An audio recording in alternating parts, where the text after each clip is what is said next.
የኦፌኮና ኦነግ የሰላም መፍትሄ ለምን አወዛገበም?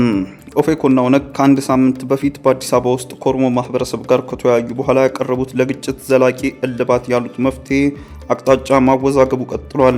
ሁለቱ አንጋፋ የኦሮሞ ፖለቲካ ድርጅቶች ከተወያይ ማህበረሰብ ያሉትን የመፍትሄ አቅጣጫ ይዘው ከመንግስት ጋር ለመወያየት መዘጋጀታቸውን ነበር የገለጹትም።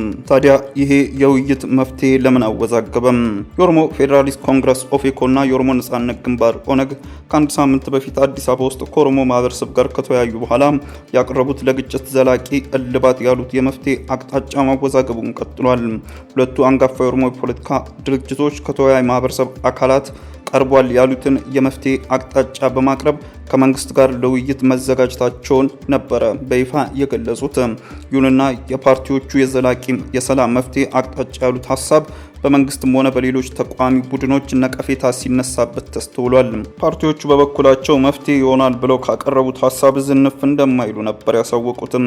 የፓርቲዎቹ የጋራ አቋምም የኦሮሞ ፌዴራሊስት ኮንግረስ ኦፌኮ እና የኦሮሞ ነጻነት ግንባር ኦነግ ከተለያየ አቅጣጫ የኦሮሞ ማህበረሰብ እንወክላለን ከሚሉና ከሌሎችም ለቀረበላቸው ትችቶች ምላሽ መሰል የጋራ መግለጫን ሲያወጡ እንዳስረዱት ሁለቱ የፖለቲካ ድርጅቶች በቅርቡ የደረሱበት የጋራ አቋም ለህብረተሰቡ እንቅፋት የሆነውን በኦሮሚያ ያለውን የሰላም ችግር በትብብር ለመፍታት ያለመ ብቻ ነው ብለውታል። ወደዚህ አቋም ለመምጣት ለሁለት ወራት የቆየ ውይይት ተደርጎ የተለያዩ የማህበረሰብ አካላትን በመጨመር ከአንድ ሳምንት በፊት ለአራት ቀናት ወደ ምክክር መግባታቸውን የገለጹት ያሳለፍነው ሳምንት መጨረሻ የሁለቱ የፖለቲካ ድርጅቶች በጋራ መግለጫ ነበር። በኦሮሚያ ውስጥ ያለውን የጸጥታ ችግር ለመፍታት ከስምምነት ላይ መደረሱንም ጠቁመዋል።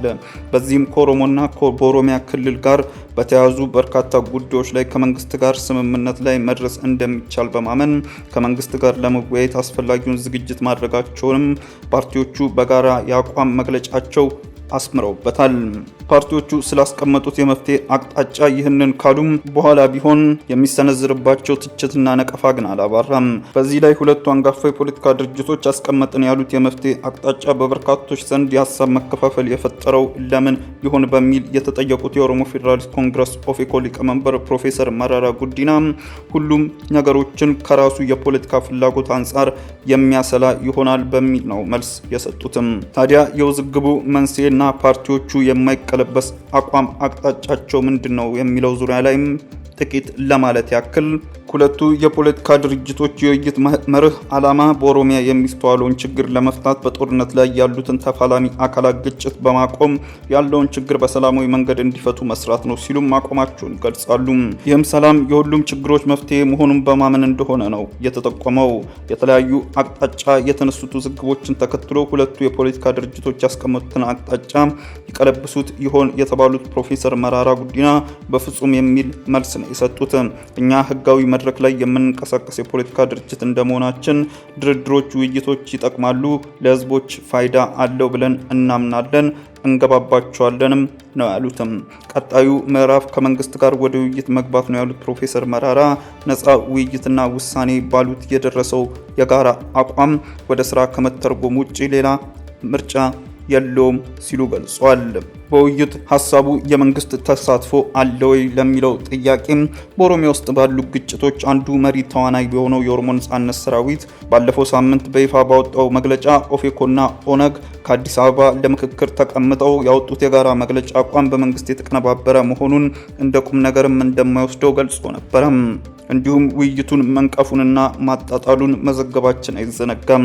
መሰል ጉዳዮች በታቀደው ውይይት ላይ እንቅፋት አይሆኑም ወይ ተብለው የተጠየቁት ፕሮፌሰር መረራ እነሱ ውጪን ትቶ በሰላም መረጋጋት እንፈጥራለን ብሎ የተነጋገረ የተደራደረ አካል የለም እና እያልን ያለነው ሁሉንም የሚወክል የጋራ መንግስት አቋም ላይ ይቋቋም ነው የምንለው እንጂ የኦሮሞን ችግር በሙሉ ፈተናል ብሎ የተቀመጠ አቅጣጫ የለም በማለት የታቀደው ውይይት የሁሉንም ተሳትፎ የሚፈልግ መሆኑን አስረድቷል። የፖለቲካ ድርጅቶቹ ማህበረሰብ ተወካዮች ከተባሉት ጋርም ተወያይተው አቅጣጫ ያስቀመጡበት መድረክ መንግስት እንደሚያውቀው ፕሮፌሰር መረራ አልሸሸጉም። ማንም የመንግስት አካል ሲያውቀው ከኦሮሚያ በሙሉ ሰዎችን ሰብስበ አዲስ አበባ ሆቴል ውስጥ በይፋ ስትወያይ መቆየትና መንግስት ይህንን አያውቅም ማለት ስህተት እንደሆነና ፓርቲዎቹና በመንግስት መካከልም ሆነ ከሁሉም ወገን የተውጣጣ አቀራራቢ አካል መኖሩን ገልጿል።